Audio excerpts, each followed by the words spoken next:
Story நேரம் Tamil வியூவர்ஸ்க்கு hi. டெஸ்டினியோட 23வது எபிசோட்ல என்ன ஆக போகுது அப்படின்னு தான் இன்னைக்கு இந்த வீடியோல பார்க்க போறோம். யாருக்கும் தெரியாம மறைஞ்சு பனிக்கோகை எங்க இருக்கோ அந்த இடத்துக்கு நீஹ்வா போயிட்டு இருக்கா. உள்ள இப்போ நீஹ்வாக்கு ஹெல்ப் பண்ணதால அதான் அந்த தத்து பையன் இருக்கான்ல அவனை அடைச்சு வச்சிருக்காங்க. நேரா உள்ள போயிட்டு அவனை எழுப்புறதுக்கு ட்ரை பண்ண அவனுக்கு கொஞ்சம் கூட கோல்டு செட் ஆகாதான், உறைஞ்சு போயிட்டு அப்படியே மயங்கி கிடக்குறான். நீஹ்வா அவ பவரை கொஞ்சம் காட்ட கண்ணை திறந்து பார்க்க ஆரம்பிக்கிறான்.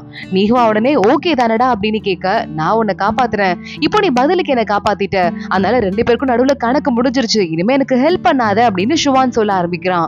ஏன்டா அப்படிலாம் பேசுற அப்படின்னு நீஹ்வா கேட்டுட்டு, உன்னை இங்க வெளியே கூட்டு போறவான்னு சொல்ல, இல்ல என் லைஃபே இப்படிதான், இத மாதிரி நிறைய தகடு திட்டம் நடந்துகிட்டே இருக்கும், ஆனா தத்தெடுக்கப்பட்டு நான் இங்க வந்திருக்கேன், அதுவும் எனக்கு ஒரு காரணம் இருக்கு அப்படிங்கறதால நான் அதை விட்டு எங்கேயும் போக முடியாது, நீங்க எந்த கிளம்பு அப்படின்னு நீஹ்வா சொல்லிடுறா.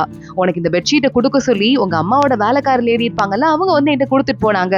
அம்மா அந்த இடத்துல என்ன எக்கோ ஒரு மாதிரி கேக்குதுன்னு கேட்டுட்டு இருக்க, உடனே எங்க பாத்துட்டு சொல்லிட்டு இருக்கான், இந்த ட்ரெஸ்ஸை போட்டா எனக்கு குளிராது, நீங்க எந்த கிளம்பி போலாம், இங்க எக்கோ கேக்குது இல்ல, அது ஏதோ இந்த இடத்துல இருக்க பிரச்சனை போல, அதனால யாரும் வந்திருக்காங்கன்னு பயப்பட தேவையில்லை. நானும் போய் பார்த்தேன், அங்க ஒரு பெரிய வால் மாதிரி இருந்தது, அந்த வால்ல சில அச்செல்லாம் கூட இருந்தது, அங்க இருந்துதான் அந்த எக்கோ சவுண்ட் வருது போல அப்படின்னு ஷுவான் சொல்ல ஆரம்பிக்க, சரி ஓகே அப்படியே நானும் போற வழியில அதை பார்த்துட்டு போறேன் அப்படின்னு நீஹ்வா கிளம்புறா. கொஞ்ச தூரம் போய் டிராவல் பண்ணிட்டே இருக்கா, குகை போய்கிட்டே இருக்கு. அதோட முடிவுல பார்த்தா ஒரு பெரிய வால் மாதிரி இருக்கு, ஆனா அந்த வால்ல இருக்க சிம்பிள்லாம் நீஹ்வாவோட அப்பா போட்டது மாதிரி இருக்கு. இது என்னோட அப்பாவோட சிம்பிள் மாதிரி இருக்கே அப்படின்னு நம்ம நீஹ்வா யோசிச்சுட்டு இருக்க, அப்போதான் வேலைக்கார பொண்ணு சொன்னது ஞாபகம் வருது. இதுக்கும் முன்னாடி ஒருத்தர் சக்தியை சேர்க்கிறேன் அப்படின்னு அங்க பிராக்டிஸ் பண்ணாரு, கிட்டத்தட்ட இறந்து போயிருந்தாரு தெரியுமா அப்படின்னு சொல்லிட்டு அந்த பொண்ணு சொல்லியிருக்கா. ஒரு வேலை நம்ம அப்பாவா இருக்குமோ அப்படின்னு யோசிச்சுட்டு இவ பிளாஷ்பேக்கு போயிடுறா. அவங்க அப்பா கூட நீஹ்வா வேகமா ஓடி போயிட்டு, அப்பா விளையாடலாம்ப்பா அப்படின்னு கூப்பிட, உன் உடம்புல இருக்கிற குளிரை போக்குறதுக்கு என்னால முடிஞ்ச அளவுக்கு நான் தேடிக்கிட்டு இருக்கேன், அதனால்தான் உன் கூட என்னால இப்போதைக்கு விளையாட முடியல, சீக்கிரமா விளையாடலாம், இப்ப அப்பா ஒரு முக்கியமான இடத்துக்கு போயிட்டு வரேன் அப்படின்னு அங்க இருந்து கிளம்பி இருக்காரு. ஒருவேளை இதான் காரணமா இருக்குமோ அப்படின்னு நீஹ்வா அந்த வாளுக்கு கொஞ்சம் பவரை கொடுக்க, அந்த வால்ல இருந்து அவங்க அப்பாவோட நினைவு ஒரு சின்னதா வெளியே வர ஆரம்பிக்குது. என் பொண்ணுக்கு சில விஷயங்கள்லாம் கத்து கொடுக்கணும்னு நினைக்கிறேன், இப்ப அதெல்லாம் அவ கத்துட்டு இருப்பான்னு நினைக்கிறேன், ஆனா தானாவே கத்துக்கிட்டாதான், ஆனா அதெல்லாம் நான் என் பொண்ணுக்கு கத்து கொடுக்க தவறிட்டேன், இதுக்கும் மேல என்னால முடியாது அப்படின்னு அவரு நொந்து போய் நான் யூஸ்லெஸ்ஸா இருக்கேன் அப்படின்னு சொல்லிக்கிட்டு இருக்க. கரெக்டா அப்படிலாம் சொன்னா எப்படின்னு ஒரு குரல் கேக்குது, அந்த குரல் மட்டும்தான் கேக்குது, முகம் தெரியல. சொங்கோவோட குரல் மாதிரி இருக்கு. நீஹ்வா பார்த்துட்டு மாஸ்டரா அப்படின்னு யோசிக்க ஆரம்பிக்கிறா. இங்க சொங்கோங் உடம்புக்குள்ள இருக்கிற எனர்ஜியை மறுபடியும் கரெக்ட் பண்ணிட்டு இருக்கான். அப்ப அவனுக்கு ஞாபகம் வருது, 2 பூச்சி இருக்கு, ஒன்னு சொங்கோங்கோட உடம்புக்குள்ள, ஒன்னு நீஹ்வாவோட உடம்புக்குள்ள. 2 பூச்சியும் எடுத்து ஒன்னா விட்டுட்டோம் அப்படின்னா அந்த அம்மா பூச்சியும் குழந்தை பூச்சியும் ஒன்னா சேர்ந்துருச்சுன்னா அவங்க ஹாப்பி ஆயிட்டு எக்கச்சக்கமான பவரை கொடுப்பாங்க அப்படிங்கறத பத்தி யோசிச்சு பார்த்துட்டு இருக்கான். இத பத்தி நல்லா தெரிஞ்ச இன்னொருத்தர் யாரு அப்படின்னா ஷுவானை பாக்குறதுக்கு சொங்கோங் போயிடுறான். என் ஸ்டூடெண்ட்டை காப்பாத்துறதுக்கு நீ ஹெல்ப் பண்ணிருக்க, சோ அதனால உனக்கு தேங்க்ஸ் சொல்றதுக்காக நான் அந்த இடத்துக்கு வந்திருக்கேன், அது மட்டும் இல்லாம இந்த அம்மா குழந்தை பூச்சி பத்தி உனக்கு தெரியுமான்னு கேட்க ஷுவான் பாக்குறான்.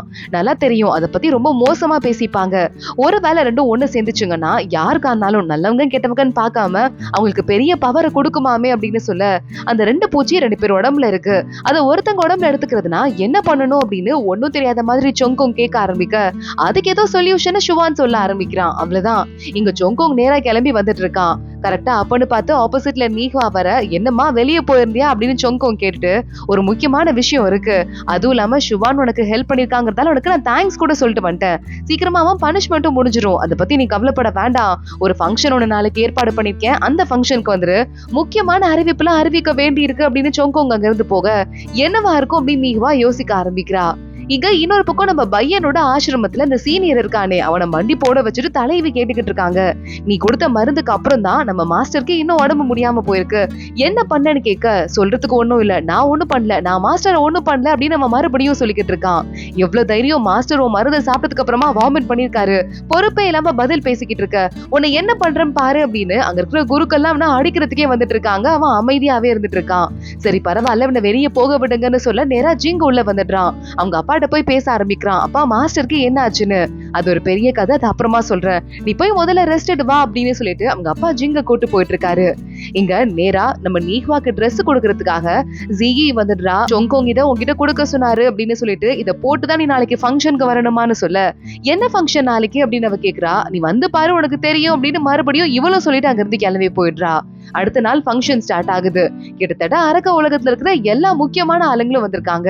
அங்க வேலைக்கார கெட்டப்பு போட்டு நம்ம பையனும் வந்துட்டு இருக்கான், என்னமோ நடக்க போதே அப்படின்னு. அப்படின்னு. நீஹ்வா அங்க வந்துட்டு இருக்கா, எல்லாரும் அமைதி ஆயிடுறாங்க. சொங்கோங் பார்த்துட்டு நீஹ்வா வா வா அப்படின்னு கூப்பிட்டு அவளை பக்கத்துல கூப்பிட்டு 2 கையையும் பிடிச்சுக்க பையனுக்கு அப்படியே கோவம் உச்சிக்கு ஏறிக்கிட்டு இருக்கு. கரெக்டா அப்பன்னு பார்த்து இந்த பழைய தலைவி இருப்பாங்கல்ல, அவங்க என் பையன் தப்பு பண்ணா கெட்டவங்க கூட சேர்ந்தாங்கிறதுக்காக அவனுக்கு நான் தண்டனை கொடுத்துட்டேன் பனிக்கோகைக்கு அனுப்பி. இப்போ இந்த பொண்ணுக்கு நீங்க என்ன தண்டனை கொடுக்க போறீங்க? பையன் கூட கூட்டு போட்டால அப்படின்னு சொல்ல இவளுக்கு நான் என்ன தண்டனை கொடுக்கணும் அப்படின்னு சொங்கோங் கேக்குறான். இவள இந்த ஜெயில அடைச்சு வைங்கன்னு சொல்ல சொங்கோங் பாத்துட்டு இருக்கான். நான் ஒரு முக்கியமான விஷயம் சொல்ல போறேன், அது சொன்னதுக்கு அப்புறம் நான் அடைக்கணுமான்னு சொல்லுங்க அப்படின்னு. நான் வந்துட்டு இன்னைக்கு ஒரு அனௌன்ஸ்மெண்ட் பண்ண போறேன்னு சொன்னால, அது எனக்கும் நீஹ்வாக்கும் இன்னும் கொஞ்ச நாள்ல கிராண்டா கல்யாணம் ஆக போகுது.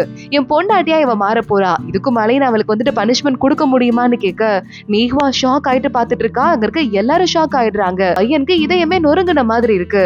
உடனே சரி ஓகே, என் பொண்டாட்டியா வரப்போற பொண்ணுக்கு வாழ்த்து சொல்லுங்க அப்படின்னு சொல்ல அங்க இருக்கிற எல்லாருமே வாழ்த்துக்கள்னு கத்த ஆரம்பிக்கிறாங்க. பழைய தலைவி ஷாக் ஆயிட்டு பாத்துட்டு இருக்கா. பையன் பாக்குறான், அங்க இருந்து சோகமா கோச்சிட்டு கிளம்பி போயிடுறான். நீஹ்வா பையன் காணாம போனதை பாத்துடுறா. நேரா நீஹ்வா கிளம்பி வெளியே போயிட்டு பையனை தேட ஆரம்பிக்கிறா. ஒளிஞ்சிருந்த ஒரு இடத்துல இருந்து இதுக்காக தான் என்ன இத்தனை நாள் பார்க்க மாட்டேன்னு சொன்னியா அப்படின்னு பையன் கேக்குறான். நீஹ்வா உடனே மனசு தேத்திக்கிட்டு ஆமா இதுக்குதான் சொன்னேன், சொங்கோங்க நான் கல்யாணம் பண்ணிக்கிட்டா மட்டும் தான் இன்னும் க்ளோஸா அவங்க கிட்ட போக முடியும், அப்படிதான் என்கிட்ட விசாரிக்க முடியும் அப்படின்னு சொல்ல நான் தான் விசாரிக்கிறேன்னு சொன்னேன்ல அப்படின்னு பையன் சொல்றான். நீ என்ன விசாரிக்கிறது, என் அப்பா சாவை பத்தி நானே விசாரிச்சுக்கிறேன், நீங்க எந்த கிளம்பு அப்படின்னு நீஹ்வா அங்க இருந்து போயிடுறா. பையன் ரொம்ப அப்செட் ஆயிடுறான், மறுபடியும் வெளியே போயிடுறான். ஏதாவது பண்ணணும், எப்படியாவது நம்ம மாஸ்டருக்கு விஷமுறிவு மருந்தை எடுத்துட்டு தான் போய் ஆகணும், அதுக்கு நான் என்ன பண்றது அப்படின்னு யோசிச்சுட்டு இருக்கும் போது கரெக்டா அப்போ இங்க இன்னொரு பக்கம் இந்த பழைய தலைவி இருக்காளே அவ கிளம்பிட்டு இருக்கா. அவகிட்ட இந்த சின்ன தலைவி வந்துடுறா. இந்த கல்யாணத்தை பத்தி நீ என்ன நினைக்கிற அப்படின்னு கேட்க இத பத்தி நான் நினைக்கிறதுக்கு என்ன இருக்கு, இதெல்லாம் ஒரு டிராமான்னு தான் எனக்கு தோணுது. அது மட்டும் இல்லாம அவன்கிட்ட முக்கியமான 2 கல் இருக்கு, இன்னும் ஒரு கல் இருந்தா அவன்கிட்ட அபரிமிதமான பவர் வந்துரும். அதுக்கு ஏதோ டிராமா பண்ணிட்டு இந்த மாதிரி இவன் பண்ணிக்கிட்டு இருக்கான்னு சொல்ல இது வெறும் டிராமான்னு தான் நினைக்கிறியா அப்படின்னு மறுபடியும் சின்ன தலைவி கேக்குறா. எனக்கு என்னவோ அப்படிதான் தோணுது அப்படின்னு சொல்லிட்டு அங்க இருந்து நான் கிளம்புறேன் பழைய தலைவி கிளம்பிடுறா. இங்க பையன் நடந்து வந்துட்டே இருக்கவன் நம்ம லிங்கியும் ஜிங்ஜியும் மாட்டிருந்தாங்கல்ல அந்த மேஸ் வீட்டுக்குள்ள வந்துடுறான். அங்க வந்து திருன்னு முழிச்சிட்டு இருக்கான். அப்பதான் ஞாபகம் வருது, அவன் பாலைவனத்துல நடந்து வந்துட்டு இருக்கும் போதே நம்ம இன்ஸ்பெக்டர் பாத்துட்டு நீஹ்வா மேடம் தான் உனக்கு ஹெல்ப் பண்றதுக்கு என்ன அனுப்பி வச்சாங்க, இதுக்குள்ள இப்படியே போனா ஒரு மேஸ் வீடு வரும், அதை கிராஸ் பண்ணி போயிட்டேன்னா அங்க ஒரு பெரிய குளம் இருக்கும், அந்த குளத்துலதான் அந்த வேர் மருந்து இருக்கு, அதை எடுத்தா அவன் மாஸ்டரை காப்பாத்திடலான்னு சொல்லிட்டு நான் இங்கே வெயிட் பண்றேன், போயிட்டு வா அப்படின்னு இன்ஸ்பெக்டர் வெயிட் பண்ணிருக்கான். இதுக்காக தான் உள்ள வந்துட்டு இருக்கான் நம்ம பையனும். வந்துட்டு அவன் பவரை யூஸ் பண்ணி அதுல இருந்து வெளியே போறதுக்கான வழியை கண்டுபிடிச்சு உடம்புல எனர்ஜியே இல்ல, ஒரு வழியா பையன் தவறி வெளியே போயிட அங்க ஒரு குளம் இருக்கு, அதுல இந்த அதிசய பூவும் இருக்கு, அதுல ஒரு பூவை எடுத்து பவுச்சுக்குள்ள வச்சுக்கிறான். இப்போ நேரா இங்க இருந்து கிளம்பிட வேண்டியதா அப்படின்னு பையன் ரொம்ப முடியாம தட்டு மாதிரி ஒரு வழியா வெளியே போயிடுறான். அங்க இன்ஸ்பெக்டர் வெயிட் பண்ணிக்கிட்டே இருக்கான். பையன் ரொம்ப உடம்பு முடியாம வரத பார்த்துட்டு பையனை தாங்கி பிடிக்க பையன் மயங்கியே விழுந்துடுறான். நேரா இன்ஸ்பெக்டர் நம்ம நீஹ்வாவோட ரூம்க்கு கொண்டு வந்துட்டு இந்த மாதிரி பையனுக்கு நான் ஹெல்ப் பண்ணேன், ஆனா வரதுக்குள்ள ரொம்ப வீக் ஆயிட்டான்னு சொல்ல இதுக்கு முன்னாடி இவன் வீக் ஆயிருந்தான், இப்போ அதுலயே அடிப்பட்டதால இன்னும் வீக் ஆயிட்டான், நம்ம இவனுக்கு ரகசியமா தான் ட்ரீட்மெண்ட் கொடுக்கணும், இங்க ட்ரீட்மெண்ட் கொடுக்குற மாதிரி நல்லா உடம்புல சக்தி சேர்க்கிற மாதிரி ஏதாவது இடம் இருக்கான்னு கேட்க நான் விசாரிச்சிருக்கேன், இந்த மாதிரி ஒரு இடம் இருக்கு அப்படின்னு சொல்ல அதுக்கு எனக்கு ஹெல்ப் பண்ணு அப்படின்னு நீஹ்வா சொல்லிடுறா. கரெக்டா அப்போ ஏற்கனவே கடமைப்பட்டிருக்க ஆள் யாரு, இந்த வேலைக்கார பொண்ணு தான். நம்ம ஷுவானுக்கு ஹெல்ப் பண்ண போனால நம்ம நீஹ்வா, அதனால இந்த பொண்ணு கடமைப்பட்டிருக்கதால எங்க உடம்பு நல்லா சீக்கிரமா குணமாகுமோ அந்த இடத்துக்கான டோக்கனை கொடுத்துடுறா. அதை வச்சுட்டு நம்ம நீஹ்வா பையனை கூட்டிட்டு உள்ள போக பையன் சொல்றான் எனக்கு எனர்ஜியே இல்லைன்னா கூட பரவாயில்ல, இப்ப நான் அவனை கூட்டு போயிடுறேன், என் கூட வான்னு சொல்ல நான் போயிட்டு வரேன் அப்படின்னு இன்ஸ்பெக்டர் கிட்ட பையனை ஒப்படைச்சிட்டு நீஹ்வா அங்கிருந்து கிளம்பிடுறா. நீங்க போய் முதல்ல உள்ள நல்லா ரெஸ்ட் எடுங்க அப்படின்னு பையன் கிட்ட இன்ஸ்பெக்டர் சொல்லிக்கிட்டு இருக்கான். இங்க நீஹ்வா வரத்துக்குள்ள அவளோட ரூமுக்கு சொங்கோங் வந்துடுறான். இங்க என்ன பண்றீங்க மாஸ்டர்னு கேட்க நம்ம 2 பேருக்கும் கல்யாணம் ஆக போகுது, இந்த ஃபார்மாலிட்டிஸ் எல்லாம் தேவையா, உனக்கு தேவையான கிஃப்ட் எல்லாம் கொண்டு வந்திருக்கேன், நிறைய ரேரான பொருள் தான், உனக்கு எது வேணும்னு பாரு அப்படின்னு பாக்க அதுவும் இல்லாம உங்களுக்கு கல்யாண ட்ரெஸ்க்கு அளவெடுக்க வந்திருக்கேன் அப்படின்னு ஜியி வெறுப்ப காட்டி சொல்லிக்கிட்டு இருக்கா. இந்த கல்யாணங்கிறது நீங்க என்ன தண்டனையில இருந்து காப்பாத்துறதுக்காக ஏற்பாடு பண்ணதானே மாஸ்டர், நீங்க என்னோட மாஸ்டர், நான் எப்படி உங்களை கல்யாணம் பண்ணிக்க முடியும்னு கேட்க அப்ப என்ன கல்யாணம் பண்ணிக்கிறதுல உனக்கு விருப்பம் இல்லையா அப்படின்னு சொங்கோங் கேட்டுக்கிட்டு இருக்கான். கரெக்டா பழைய தலைவி வந்துடுறா.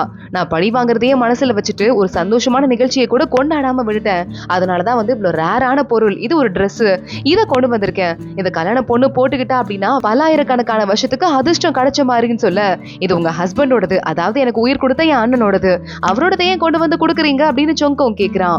ஏதாவது பெஸ்டா கொடுக்கணும்னு தோணுச்சு, அதுக்காக தான் கொண்டு வந்தேன் பழைய தலைவி சொல்றா. சரி ஓகே ரொம்ப தேங்க்ஸ் அப்படின்னு அதையும் சொங்கோங் வாங்கிக்கிறான்.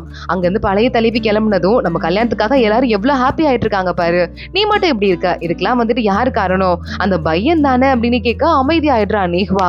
சரி ஓகே கல்யாணத்துக்கு ரெடி ஆயிட்டு புரியுதா, அடுத்தவங்க எல்லாம் இவ்வளவு ஹாப்பியா இருக்காங்கன்னு பார்த்தல அப்படின்னு சொங்கோங்க அங்க வந்து கிளம்பிடுறான்.